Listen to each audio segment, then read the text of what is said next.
Hare Krishna, dear devotees, please accept my humble obeisances. All glories to Srila Prabhupada, all glories to Srila Gurudev. हरे कृष्णा। आप सभी को गुरु पूर्णिमा की हार्दिक स्वागत है।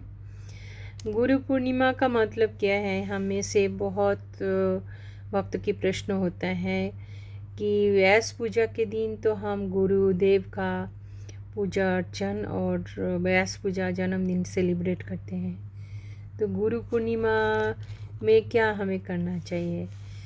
तो गा मतलब गाय, गा रस्यु इतने, यानी कि इसका मतलब होता है अंधकार। रू का मतलब होता है आलोक। तो गुरु का मतलब होता है अंधकार की अंधकार को पार करा के आलोक की ओर, उजाला की ओर लेके जाते हैं। तो हम लोग हमेशा तो गुरु वंदन करते हैं। ओम अज्ञानतिमिरन्धस्य ज्ञानांजनशलाकया चक्षुरुन्मीलितं येन तस्मै श्री गुरुवे नमः।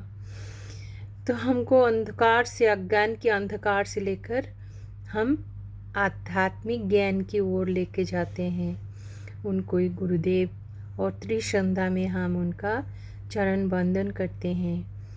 तो ये है गुरु। आज का जो है गुरु पूर्णिमा और गुरुवार के दिन बहुत अच्छी तिथि में पड़ा है। तो हमारी जो व्यास देव जी हैं उनका जन्मदिन है। आप सभी जानते हैं व्यास देव जी ने ही वेद पुराण लिखा है। तो वेद पुराण लिखने के बाद भी जब उनके हृदय में आत्मसंतुष्टि नहीं आया तो उनके गुरु श्री नारद मुनि जी ने व्यासदेव जी को कहा है, आपकी सेटिस्फेक्शन नहीं आ रही है क्योंकि आपने भगवान की गुण कीर्तन नहीं किया है। इसीलिए श्रील नारद मुनि की आज्ञा के अनुसार श्रील व्यासदेव जी ने श्रीमद् अमल पुराण, श्रीमद् भागवतम रचना किया है, जहाँ पे केवल भगवान और उनकी भक्त की महिमा गुण कीर्तन किया हुआ है। तो उसी के बाद उनके हृदय में आत्मसंतुष्टि, सेटिस्फेक्शन मिला है। तो आज व्यासदेव जी की जन्मदिन है। जब हम मंदिर में हम भागवतम पाठ देते हैं या भागवत कथा करते हैं तो सर्वप्रथम हम जब व्यासासन में बैठते हैं तो व्यासदेव जी को चरण वंदन करते हैं। और जो है एक आध्यात्मिक गुरु और मेटेरियल गुरु, जैसे कि हमारी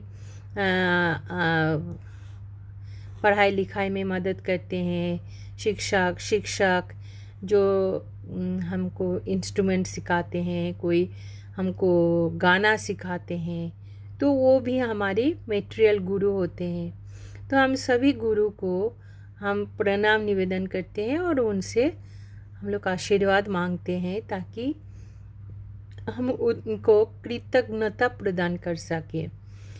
तो आज का दिन जो है गुरु पूर्णिमा बहुत अच्छी तिथि है। ऐसे तो हर एक पूर्णिमा तिथि में भगवान श्री नारायण और लक्ष्मी देवी की पूजन करनी चाहिए। तो इससे क्या है तो गरीबी हटती है और माता लक्ष्मी की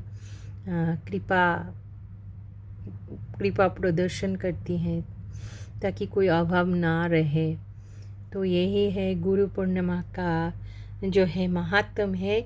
और दूसरा जो है कि ये जो गुरु आज का पूर्णिमा दिन, कोई भक्त लोग पूर्णिमा से या तो एकादश से चातुर्मास व्रत शुरू करते हैं।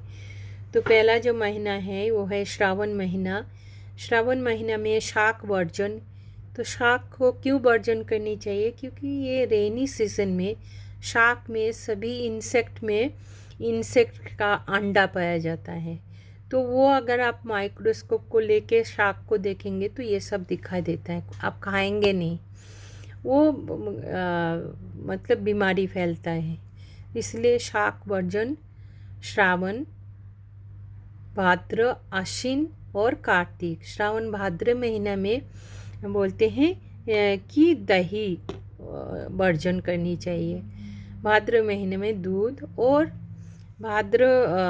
श्रावण, भाद्र, आश्विन, कार्तिक। श्रावण में शाक, भाद्र में दही, और आश्विन में दूध, और कार्तिक महीने में उड़द की दाल, ये वर्जनीय है।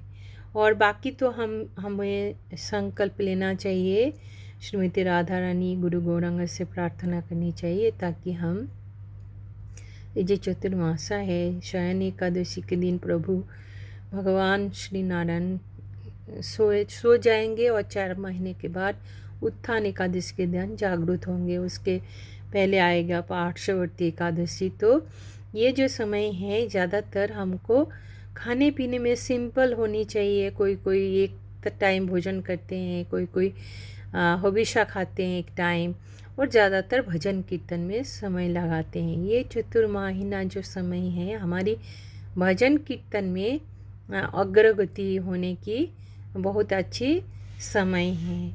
तो आप सभी को हार्दिक स्वागत है चातुर्मास व्रत में।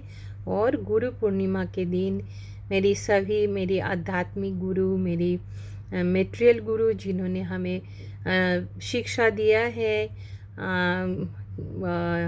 मेटेरियल पढ़ाई लिखाई, जिन्होंने हमें गाना भजन सिखाया है, जिन्होंने नृत्य करना सिखाया है, सभी गुरु को मेरी कोटि प्रणाम और नमन करती हूँ। और श्री व्यासदेव जी और उनकी परंपरा से हमारी सारी गुरु परंपरा को मेरी भक्तिपूर्ण प्रणाम। हरे कृष्ण। जय श्री गुरुदेव, जय श्री प्रभुपाद। हैप्पी गुरु पूर्णिमा की हार्दिक स्वागत सभी को। हरे कृष्ण कृष्ण कृष्ण हरे हरे, हरे राम राम राम हरे हरे।